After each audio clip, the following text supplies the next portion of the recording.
queridos, tudo bem? Nós estamos aqui no primeiro bate-papo na Vibrare.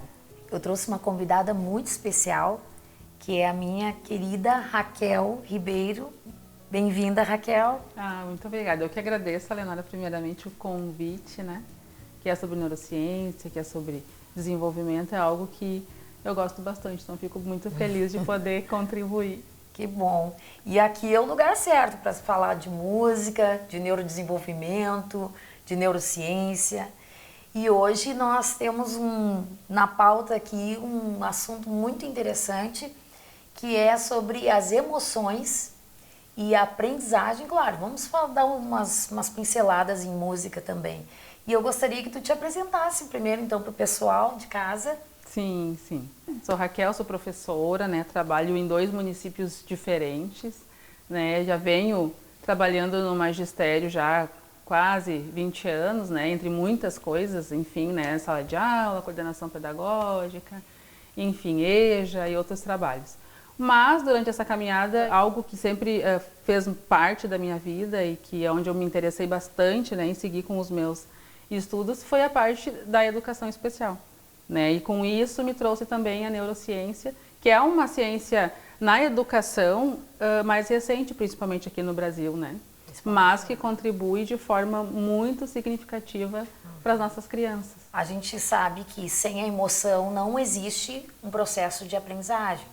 E eu gostaria que tu falasse um pouquinho sobre a relação, então, das emoções, qual a relação que de fato as emoções têm na aprendizagem. Esses estudos da neurociência, eles são relativamente recentes aqui no Brasil, mais ou menos partem da década de 70, enfim, onde mais pessoas, né, mais cientistas e profissionais se interessaram por essa área. Mas a gente tem hoje, né, como um expoente nessa área, que é uma cientista americana, que é a Adele Diamond, que ela trouxe, né, que ela traz bastante subsídio para nós pensarmos na neurociência na educação.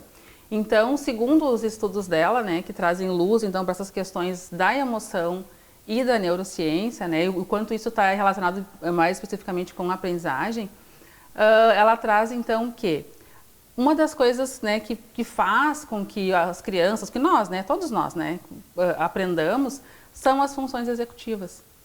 Né? E essas funções executivas, elas se encontram aonde? Nessa parte frontal do nosso cérebro. Isso aí, né? Que é o córtex pré-frontal. E justamente nesta parte também se encontram, né, as funções sociais, de emoção, né, e de cognição. Então, como as duas, né, essas duas funções do cérebro estão localizadas mais ou menos na mesma parte, uma depende da outra. Exatamente. Então, quando a gente fala de função executiva, a gente está falando o quê? De atenção, memória, planejamento, flexibilidade cognitiva. Então, são todas funções, né, habilidades que todos nós precisamos para aprender. Precisamos desenvolver isso para que a gente possa aprender. Né? Então, uma pessoa que está muito emocionada, no sentido de estar passando por alguma situação muito forte, né, de emoção, ela vai ter dificuldade de memória, de planejamento. E isso é uma coisa que a gente experiencia na nossa vida, né? Exatamente. Quando a gente está passando por alguma situação de forte emoção, a gente esquece com mais frequência das coisas. Né? É aquele quarto que a gente não consegue nunca manter organizado. Né? É aquela louça que a gente adia para lavar. Por quê? Porque essa emoção forte que a gente está vivendo, que a gente está passando, ela está interferindo nas nossas funções executivas, que é de organizar essas coisas. Né? Bem como o contrário, porque se nós estivermos emocionalmente estáveis, tranquilos, num ambiente, né, ali propício para o aprendizado, ele acontece muito mais rapidamente, né? E interessante colocar, Raquel, para o pessoal, é que a música, ela atua em várias áreas ao mesmo tempo. Enquanto a gente está fazendo música, ou ouvindo apenas uma música, ou tocando um instrumento, essas sinapses, elas acontecem e ilumina praticamente o nosso cérebro, porque atua na área da linguagem, das emoções, na parte motora, se a pessoa está executando o instrumento, né? Então, como a gente também está falando aqui na Vibrare de neurodesenvolvimento, mas a gente tem que lembrar da música, né? E ela entra direto no campo das emoções, né? Então, tanto para aprendizagem, quanto que para a pessoa que quer realmente se desenvolver na área musical, a música, ela já vai abrindo o caminho, né? Mas como a gente viu, as coisas estão interligadas, né? Tudo. Então nem é uma questão de puxar para a música tá ali também, porque se ela consegue entrar na emoção das pessoas, né, e de uma forma, na maioria das vezes de forma positiva, claro que também tem músicas que nos emocionam, nos deixam tristes, mas enfim, essa é uma outra questão, né? A questão estética. Exato, mas a música, ela mexe com as nossas emoções, com muitas habilidades importantes, então ela está diretamente ligada com isso também, né? Bom, Raquel, tá bem agradável esse bate-papo. Vamos falar um pouquinho sobre a BNCC? Na BNCC nós temos então as 10 competências e dentro das 10 competências nós temos então a empatia, cooperação, nós temos a comunicação, o autocuidado e o autoconhecimento, que tem se falado muito sobre autoconhecimento, sobre eu me conhecer, eu saber quem eu sou, né, e aonde eu quero chegar. Então eu queria que tu comentasse um pouquinho qual a ligação dessas competências com o assunto sobre o nosso tema, né, das emoções e aprendizagem. Bom, então como a gente viu, não tem como separar a cognição das questões emocionais.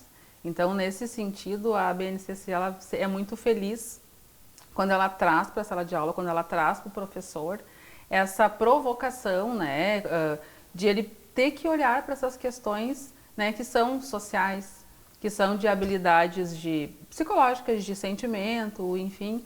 Por quê? Porque justamente, né, como a gente viu antes, se as emoções, né, se as relações, se como eu estou me sentindo, se as minhas emoções interferem lá no meu planejamento, na minha atenção, na minha flexibilidade cognitiva, isso está conversando diretamente com a aprendizagem lá na sala de aula. Então, quando o professor para, né, para conversar com os alunos, para promover um debate, ou quando ele para olhar especificamente para aquele aluno que não está bem naquele dia, né, de achar formas de entender, de conversar, ou daqui a pouco de encaminhar esse aluno para uma ajuda que ele está precisando, eu estou trabalhando também as questões cognitivas. Porque no momento que eu ajudo esse aluno a se encontrar naquele momento que ele está vivendo de dificuldade, ou a se entender na questão do autoconhecimento, né? Ver os meus objetivos, conseguir lidar com aquelas emoções, porque as emoções elas estão aí. As coisas acontecem na vida da gente independente da nossa vontade. Exatamente. Né? Mas a gente tem que conseguir achar mecanismos de lidar com essas situações, né?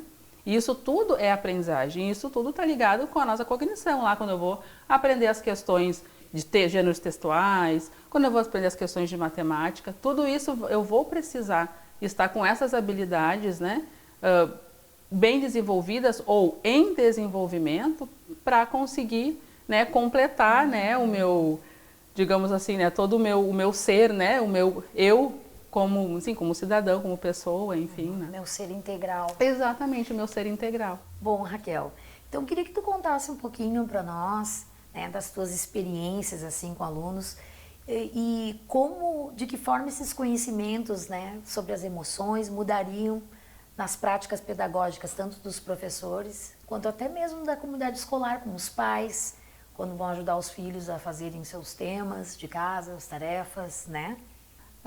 Não chega a ser uma crença, mas uma prática, né, que os professores, que nós temos, na verdade, enquanto professores, né, que a gente tenha muitas vezes uma cultura de achar que as questões familiares, elas estão separadas das questões cognitivas, né? Então, às vezes, aquele aluno que tem, às vezes, algum problema familiar, parece que isso é uma coisa que deve ser resolvido só lá na casa, né? Então, essas questões, saber dessa imbricação, digamos assim, das emoções, elas ajudam nesse sentido.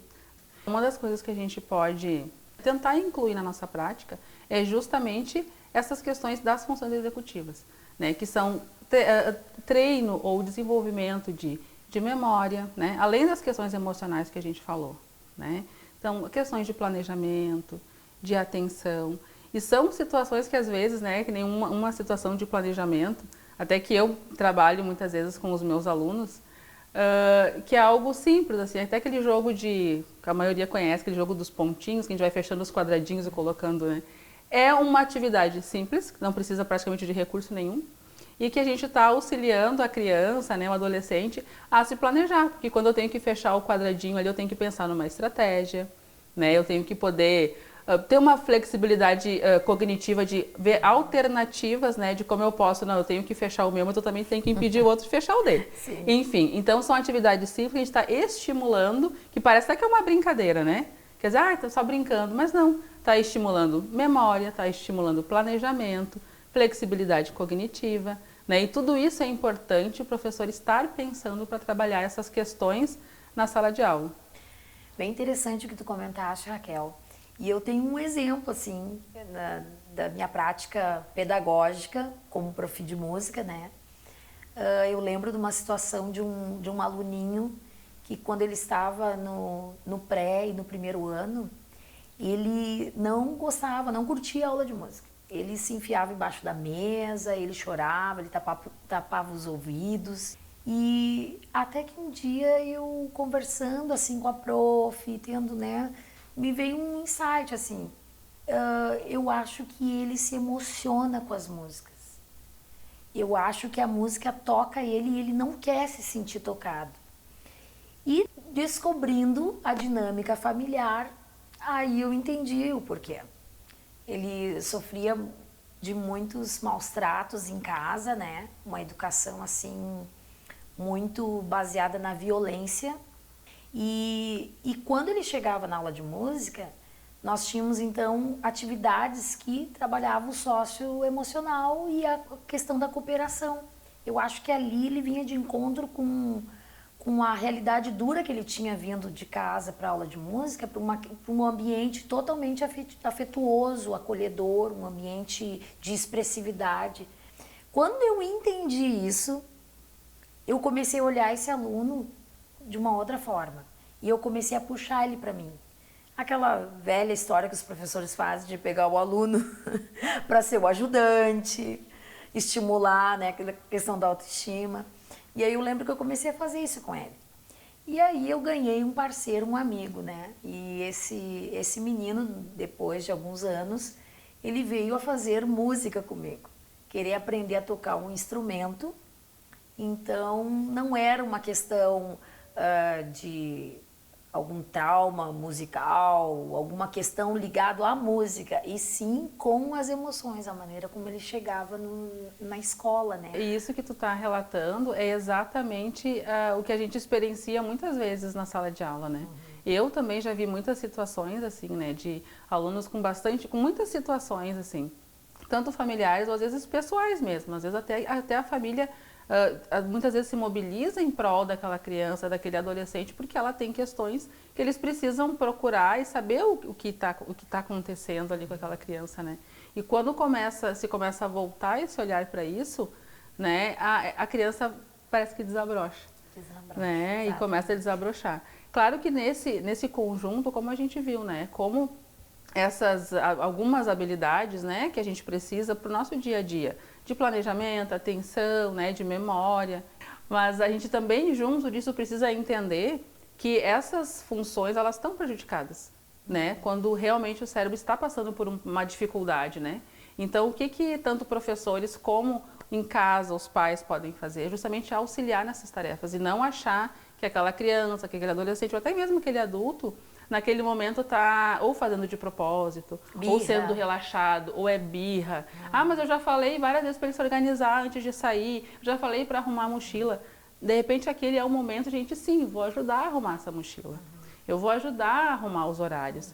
Porque esse cérebro está tentando se ajustar em meio de um monte de turbilhões de descargas no cérebro que ele não está conseguindo lidar. Né? Como eu disse, assim, às vezes pode parecer que é um desleixo e muitas vezes não é um desleixo. Realmente aquele cérebro naquele momento ele está precisando de uma ajuda externa para conseguir fazer aquilo. Uma intervenção, um olhar, um afeto. Para conseguir lidar. Então, quando o professor vê isso, quando os pais veem isso, a gente vê aquela criança, né, aquele ser ali com outros olhos. Né? Porque a gente consegue atacar ou aplacar algumas questões que a gente às vezes acha até que não era nossa responsabilidade. Mas naquele momento, se eu quero a aprendizagem daquela criança, eu vou precisar, exatamente, não tem atalhos. Eu vou precisar olhar para essas questões também. Sim, bem isso mesmo, Raquel. E até uns anos atrás, é recente muito a questão da valorização da criança, o olhar a criança, né, o adolescente, não se falava disso antigamente, né? Então, as crianças eram uma extensão da família, uma extensão dos pais, né? E para Avalon, nós temos então ali 3 campos funcionais, eu anotei aqui. Gostaria também que tu falasse um pouquinho então. A afetividade, a questão motora e a questão da inteligência. Mas tudo isso está ligado também com as relações sociais e a maturação neurológica. E como isso acontece na sala de recursos? Vamos falar um pouquinho da sala de recursos dentro das escolas. Sim. Que é o teu trabalho mais diário, né? Exatamente. Então, quando a gente fala, né, de sala de recursos, primeiramente a gente está falando de crianças que elas não estão passando por um momento transitório de dificuldade. Eles têm uma deficiência. Então, são algumas questões cerebrais que a gente vai precisar de um estímulo maior. Né? Então, a gente pensar que são algumas, né, deficiências como síndrome de Down, deficiência intelectual, ou uma surdez, né, ou um autismo, que existe ali sim um cérebro que precisa de um estímulo muito maior externo para desenvolver habilidades que para muitas, né, outras pessoas são habilidades básicas. Né? Então, vai precisar desse estímulo. Falando da afetividade, eu, né, pelo menos como professora, é sempre a primeira coisa, o meu primeiro objetivo, a minha primeira parte de avaliação do que inicia o meu trabalho é essa criação de vínculo. Né? Porque é difícil tu acessar uma pessoa, acessar uma criança, um adolescente, né? Se essa criança não criar, de uma certa forma, um carinho, um respeito, né? Uma forma de interação que seja bacana, que seja boa, que seja leve, que seja de respeito, né, como eu disse antes. Então, a primeira coisa é criar esse vínculo. As questões motoras, claro, também vão passar por isso, porque nós somos integrais, né? Então, quando a gente vai pensar no desenvolvimento das questões escolares, né, de leitura e de escrita, tudo isso a gente bem sabe que passa pelo corpo. Então, essas questões motoras, elas também precisam ser desenvolvidas para que lá na frente a criança consiga ler, escrever, enfim, todas essas questões acadêmicas que é o papel da escola, né? Muitas vezes as crianças não têm algumas habilidades, né, pela função, né, estrutural, de funcionamento do cérebro, mas isso não impossibilita ela de muitas outras habilidades. Serem desenvolvidas como a música, por exemplo. Exatamente. Tem alunos autistas, mas que têm ritmo, uma afinação, eles cantam dentro das tonalidades propostas. Exatamente. E a gente tem muitos exemplos assim, né, de crianças que, né, às vezes não conseguem, né, pelas funções, né, cerebrais, talvez um desenvolvimento de leitura e escrita, mas elas têm uma habilidade muito, muito grande para música, para dança. Então, e se expressam através Exatamente. Então, assim, as questões escolares são importantes, mas elas também não são únicas. Né? E a gente poder ver isso também nas pessoas, né? Nas crianças, enfim, isso é muito importante. Né? Raquel, quero aproveitar também e te contar como é que surgiu aqui esse espaço da Vibrare. Foi exatamente pensando no ser integral, na questão do neurodesenvolvimento da pessoa e usando a música como esse caminho, né, de desenvolvimento humano. Então, todo esse espaço foi pensado, planejado para acolher as pessoas, que as pessoas serem recebidas num ambiente que foi preparado e pensado para elas, um ambiente acolhedor, afetivo e musical, né, faz com que as pessoas brilhem e tenham vontade de se desenvolver e conhecer cada vez mais quem elas são. E isso é muito interessante. Eu gostaria então que tu falasse dessa importância da música também. Eu acho interessante porque eu até muitas vezes, né, às vezes a gente liga, às vezes um espaço de música a um local onde a gente vai aprender a tocar um instrumento, né, porque quer desenvolver a musicalidade por algum objetivo ou pessoal ou profissional, né? E na verdade a música ela vai para além disso, né? Como a gente viu, a música ela está diretamente ligada com as emoções. Então, se ela estava ligada com as emoções, ela vai contribuir em outras áreas importantes, né? Então, isso serve tanto para adultos, para crianças e para adolescentes atípicos ou típicos. Então, a música ela vai para além de especificamente aprender a tocar um teclado, um violão, enfim, né?